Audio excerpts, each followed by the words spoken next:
Welcome to the video. My name is Pushpinder Gill, and this is going to be my email address over here where you can send me your valuable feedback. And so I'm gonna do a topic today which is weighted average, or you call it alligation as well.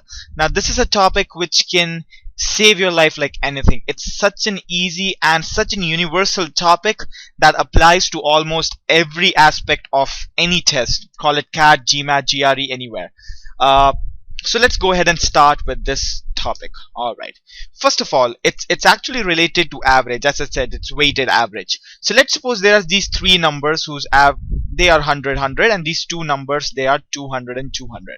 So if you want to calculate this average of these numbers, you very well know that average is equal to sum of items divided by number of items. This must you have learned from the first video on average. So you'll do, alright, 100, you'll be adding 3 times, isn't it? So instead of adding 3 times, I just multiply 100 by 3. Is that fine? Yeah, alright. Instead of adding 200 2 times, I can multiply 200 by 2, right? And then how many now items are there? 1 2 3 4 5. So I can just simply write 3 plus 2. Now understand, if there were like 10 hundreds and 5 200s, so instead of adding them one by one, we can just multiply by the same number, isn't it? So that's what weighted average is. So if you want to understand it even much further, let me just say simple example. Let's say 100 cows on an average weigh 20 pounds. 50 horses on an average weigh 60 pounds. So what is the average weight of all the cows and horses taken together? So 100 into 20, that's the total weight of all the cows, plus 50 into 60, that's the total weight of all the horses, divided by 100 plus 50. These are the total number of animals which are there in that farm, right? So that would give me the overall average weight of all the cows and all the horses. So if you want to simplify it, you can say that if n1 items are there and their average is a1, and n2 items are there, their average is a2, that means that the overall average weight of the n1 items and n2 items taken together would be n1a1 plus n2a2 divided by n1 plus n2, right? I suppose it's clear now. Okay, alright, so let's go ahead and tamper with it. You know what, I have this habit of going much further than usual. So if the average of n1 items is a1, average of n2 items is a2, then the average of all the items together is n1a1 divided by n1a1 plus n2a2 divided by n1 plus n2, right? So that's not enough. Let's go ahead and tamper with that thing. So it's n1a1 plus n2a2 divided by n1 plus n2, that is equal to a. Let me do one thing. Let me take this thing to that side. Okay, so that means that n1a1 plus n2a2, that would be equal to a times n1 plus a times n2. So you don't have to learn that. I'm just showing it so that you understand. I'm gonna come to one concept. Let me take this to that side and bring this to that side. So that is gonna be n1 times a1 minus a times n1. That is gonna be equal to a times n2 minus n2 times a2. Okay, just bear with me for one more step. So n1 times a1 minus a, that is gonna be equal to, I'm sorry, if I take n2 common, that would be a minus a2. So what I'm gonna do is I'm gonna bring this n2 down here. So that means n1 by n2 is gonna be equal to a minus a2 divided by a1 minus a. Alright, now just do one thing, forget all that. Just try to focus here. Now let me just ask you a question. Okay, the question goes like this, that there are boys in a class and there are girls in a class. Okay, the average weight of boys is 40 kg and the average weight of girls is, let's say, 20 kg. They're very light. If there's, let's suppose there are 1 million boys in the class, so I'm exaggerating here. Let's suppose there are 1 million boys in that class and there's just one girl. Then where do you think the average weight of the whole class, that means boys and girls taken together, will be towards? It will be towards 40 kg, isn't it? Because there are more boys. That means that whenever two things mix with each other, their average depends upon the ratio in which you are mixing them. Okay, means the ratio in which boys and girls are getting mixed would make sure where does this A come to. Alright, so that means that if, let's suppose, there are 2 million boys and 2 girls, still the average will come to the same number what it would have been for 1 million boys and 1 girl. That means it depends upon the ratio, not the number. Okay, alright. Now let me just do one thing. Let me make you forget this one as well. Let me just put that in a diagrammatic form. This is A1, that is A2, and this over here is A. Now from this you can say that N1 part is A minus A2. That means this N1 part is this minus this, and this N2 part is this minus this. Forget the negative, always take the modulus. Just forget the negative. So you're understanding what I'm doing here? This is A1 minus A is N2 and A2 minus A is N1. Let's suppose the question is the average weight of boys in the class is 40 kg, average weight of girls in the class is 20 kg, average weight of the whole class it's 24 kg. What is the ratio of boys and girls in the class? So you simply say 20 minus 24 is 4 and 40 minus 24 is 16. So it's 4 ratio 16 or 1 ratio 4. Isn't that simple? Whenever two things mix and they make one thing, so these two things are getting mixed, okay, and they are mixing in particular ratio which is N1 ratio N2, and they are giving you A, so you can very well calculate that ratio. Now I call this concept as, now I know that it must be only 40 to 45% clear to you guys. Let me do so many questions on this so that you understand this topic. But before coming to that, I call this concept as mother of all concepts. Why? Because it applies almost everywhere, almost on every topic, almost on all the exams, all the competitive exams that you'll see. Let's see that. How does it apply on? So on average. So what you gotta do? The average height of girls is 156 centimeter and that of boys is 174 centimeter. If the average height of all the class is 160 centimeter, what is the ratio of boys and girls in the class? Simple. What is the average of all the girls? 156. What is the average of all the boys? Simple. 174. What is the average of all the class? 160. So what is the ratio? This 174 minus 160 will give you this, and this minus this will give you this. So that means it's 14 ratio 4 or 7 ratio 2. That's the ratio of girls and boys in the class. Isn't it easy, guys?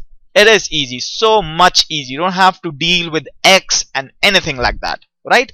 Alright, let's see what else it applies to. It applies to profit and loss as well. David bought a rice for $30 per pound and other type at $50 per pound. He mixed the rice in a certain ratio and the mixture cost $33 per pound. Calculate the ratios in which quantities are mixed. So over here, let's suppose two types were there, type 1 and type 2. Type 1 costs $30 per pound. Type 2 costs $50 per pound. He mixed them and overall it costs $33 per pound. This minus this will be this, and this minus this will be this. So it's nothing but he has mixed them in 17 ratio 3. You know what? Even I'm reading the question, you might have got the answer by now. Okay, so it's so easy. Alright, let's move forward. Let's see what else it applies to. It applies to interest as well. Let me read the question for you. Danny won a lottery and got a lot of money. He invested some part of it in mutual funds which guaranteed 6% rate of interest. Another part in which gave 13% rate of interest. If he earned 10% from both the investments, calculate the ratio in which money was invested to mutual funds in gold. Alright, so this is mutual funds and this is gold. he got 6% rate of return here, he got 13% rate of return here, and he got 10% rate of return overall. That means he must have mixed them in 3:4, right? As simple as that, right? So I hope you're understanding. Whenever two things mix, they mix in a particular ratio, and the ratio is inversely it's actually dependent upon the other part rather than the part it has. So that is why we do this alligation. Let's see where else it applies to. Oh my god, it applies to time, speed, distance as well. Alright, let's see the question. Now, ISNA sent this vehicle to moon traveling at the speed of this. It further went to Mars at an average speed of this. If the overall average speed was 1800 miles per hour, then calculate the ratio of time taken to travel from Earth to moon to time taken to travel to Mars to moon. So let's suppose the speed for them to travel to moon was 1000 miles per hour. The speed taken to travel to Mars, so this is moon, was 23 miles per hour, and the overall average speed was 1800 miles per hour. So what's the ratio in which did he mix them? That would be this minus this, that would be 500, and this minus this, that would be 800. So forget the negatives, just take the positive part. So that would be 5:8, right? Isn't that simple? Alright, now it only applies to the ratio of time taken. It doesn't apply to the ratio of distance taken. Now why is that? Because the average speed, if let's suppose you travel at the speed of s1 for the time t1, and you travel at the speed of s2 for the time t2, so the overall average speed would be the distance traveled for the first part plus distance traveled for the second part divided by the time taken to travel overall, which is nothing but an alligation equation, isn't it? Which is not when you travel d1 distance at t1 time and d2 distance at t2 time. So only in case of speed and times you will be able to use alligation on time, speed, distance. Isn't it so easy? That makes your life so easy, right? Great. Now let's see where it applies. Oh my god, it applies to mixtures as well. So John has a solution which has 60% acid, and Jean's solution has 90% water and the rest is acid. Now they both mix their solutions and the resultant solution of acid is 40%.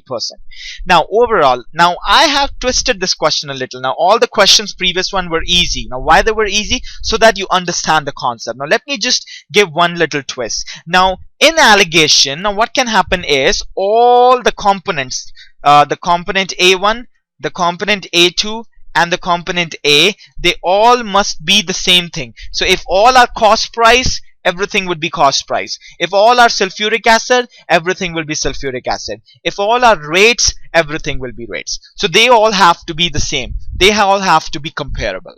So in John's solution, what is the concentration of acid? 60%. In Jean's solution, what is the acid's concentration? 90% is water. That means 10% is sulfuric acid. Now when they mix, the overall resultant solution comes down to 40%. So this minus this would be 3, and this minus this would be 20. That is 3:2. Isn't it cool? Alright, this is in terms of sulfuric acid. We can very well do the question in terms of water as well. How? Assume that John over here, if the solution has 60% acid, we say 40% water. Though this is not implied in the question though, but yeah.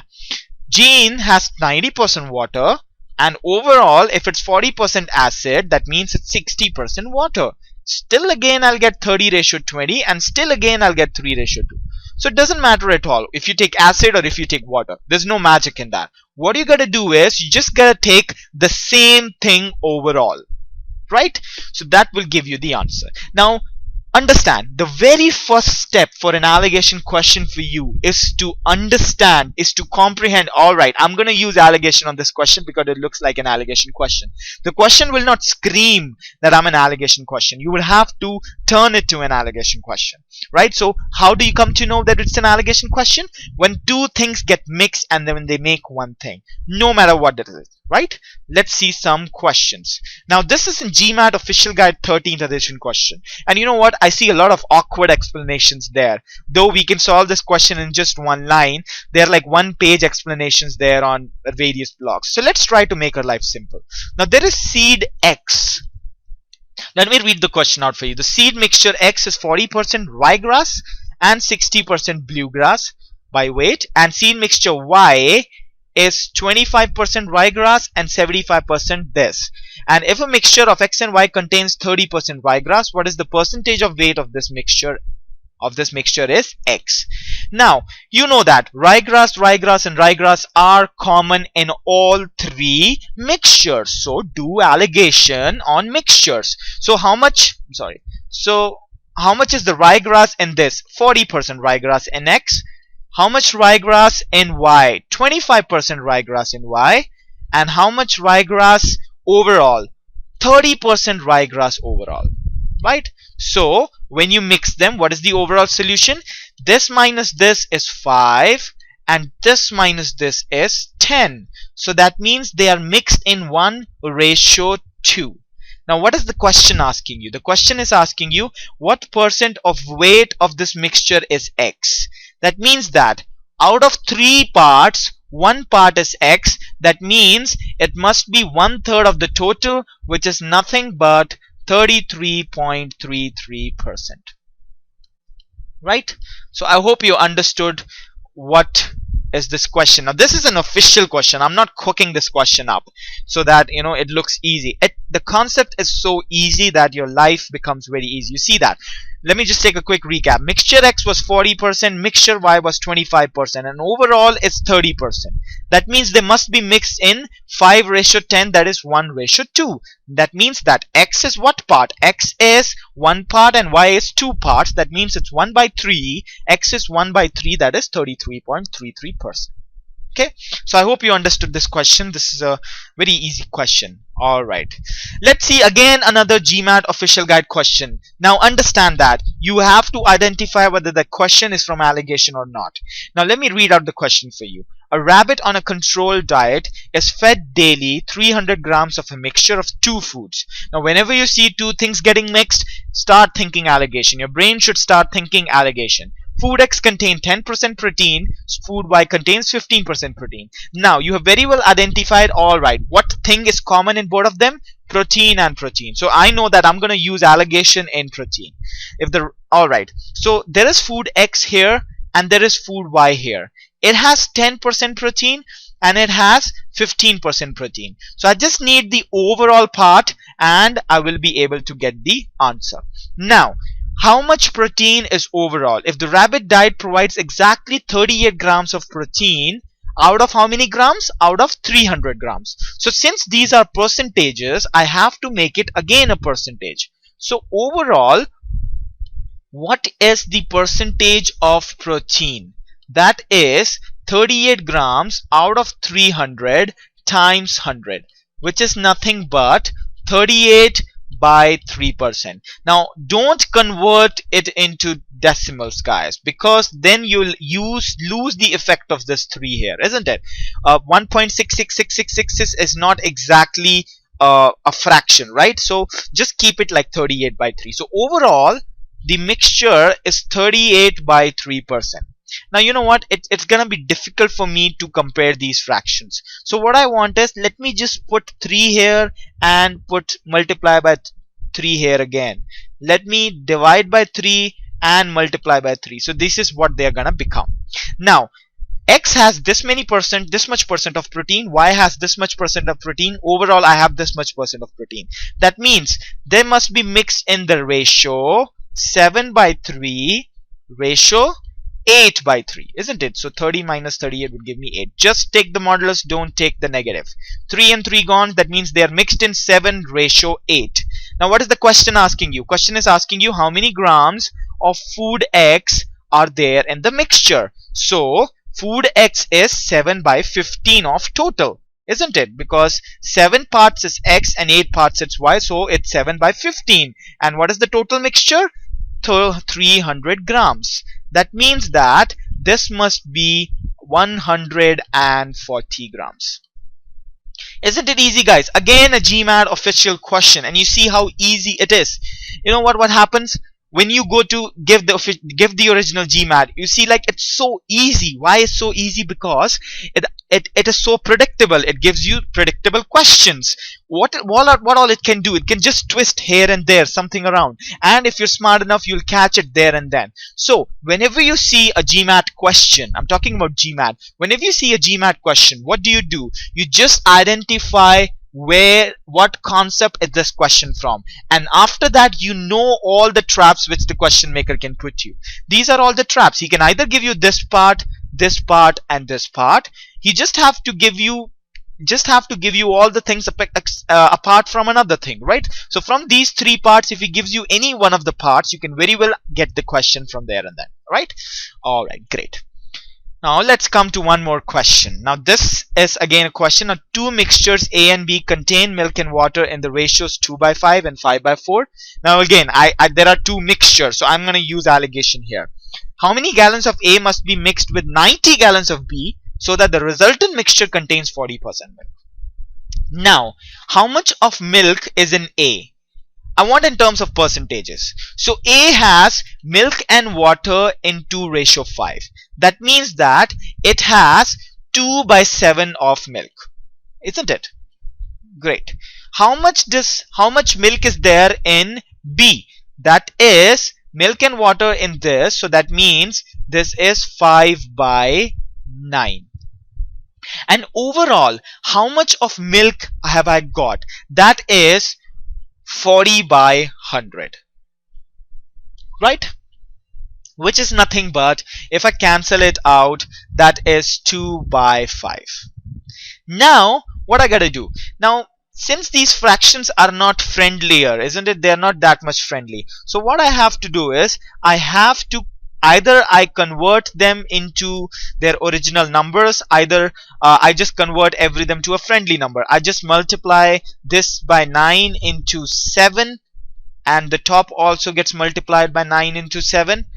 I multiply this by 9 into 5, the bottom also gets multiplied by 9 into 5, and again I multiply this by 7 into 5, this also gets multiplied by 7 into 5, so that I can remove all the bottom parts. All the bottom parts, they are nothing but 9 into 5 into 7, and I'll be left with only the top parts which I can compare. I need to have the base same, right? So what is the first part? The first part is nothing but 90, that is 9 into 5 into 2.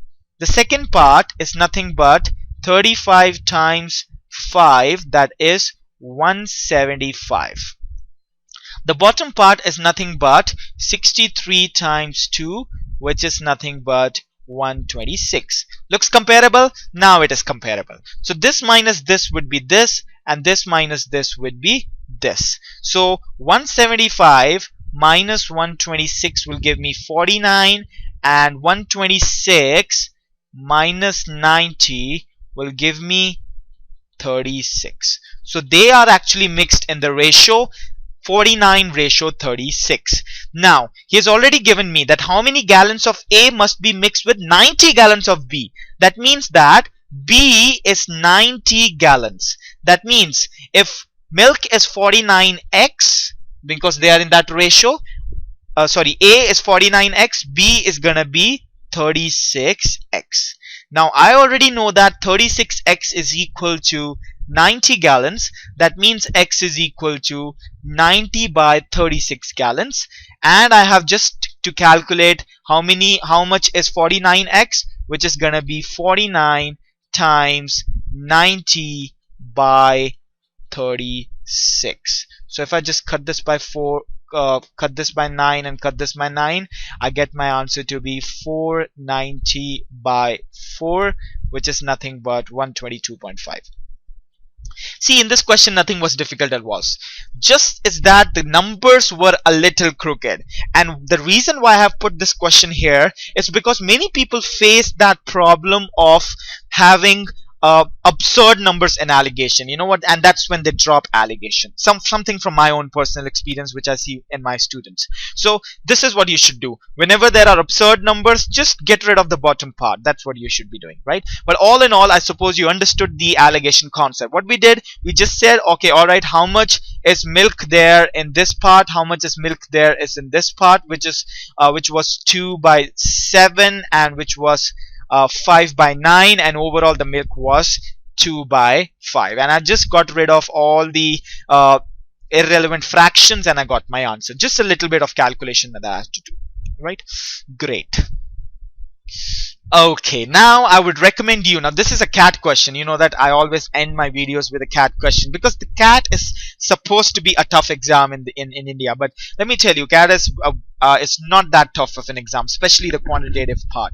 So pause this video and try to finish this question. Alright, okay, so I suppose that you very well paused and got the answer. Let me go ahead and solve this question as well. Now there are 3 maths classes, X, Y and Z. They take an algebra test. The average score of X is this, average score of Y is this, average score of Z is this. Average score of X and Y is this, average score of Y and Z is this. What is the average score of all 3 classes? That means that I just need the ratio of students in the 3 classes, then I'll be able to get the average score of all the 3 classes. Let's see what is the ratio of X and Y. Now there are 83. The average score of X is 83 and Y is 76. An average score of X and Y is 79. That means this minus this would be this, and this minus this would be this. That means X ratio Y, it's 3 ratio 4. Let's see Y ratio Z. If you want to calculate for Y and Z, that is 76 and 85, and overall is 81, which is going to be 4 ratio 5. So Y ratio Z is 4 ratio 5. So X ratio Y is 3 ratio 4 and Y ratio Z is 4 ratio 5. So X ratio Y ratio Z, it's simple, it's basic of ratios, is 3 ratio 4 ratio 5. Something is in 3 ratio 4 ratio 5 and their average weights are 83 for X, 76 for Y and 85 for Z. So using weighted average, because 83 items there are 3 parts, 76 items there are 4 parts, and 85 items there are 5 parts. So that means there must be, the overall average weight would be 83 into 3 plus 76 into 4 plus 85 into 5 divided by 3 plus 4 plus 5. Looks easy, right? Great. So you see, you can very well solve even the CAT questions with such an ease. I know this concept is very much popular all over India, but not all over world. I still have my doubts on that. Why is that? I want to know that answer. But still, it's very much popular over here in India, and I suppose students will be able to learn from this video. I have actually given you everything on allegations. Whenever 2 things get mixed, you're gonna use allegation no matter what it is, so that your life becomes easy. And make sure that all 3, this part and this part and this part, they have the same unit, they have the same things, and they are either percentages or they are either this. So much to teach, so much to do, but I can't do that in one video. Alright, so I'll keep making more and more videos. So thank you very much for this project. This project is already on such a high note, and since it's a non-profit project, I'm not expecting any profit out of it. What I'm expecting it's that you guys will share this with your friends. You guys will, that's what the efforts I want from you guys. And don't forget to send me your valuable feedback. Okay, so thank you very much. Keep watching, and if you have any problem, if you have any kind of query, then you can very well email me. Thank you very much, and see you next video.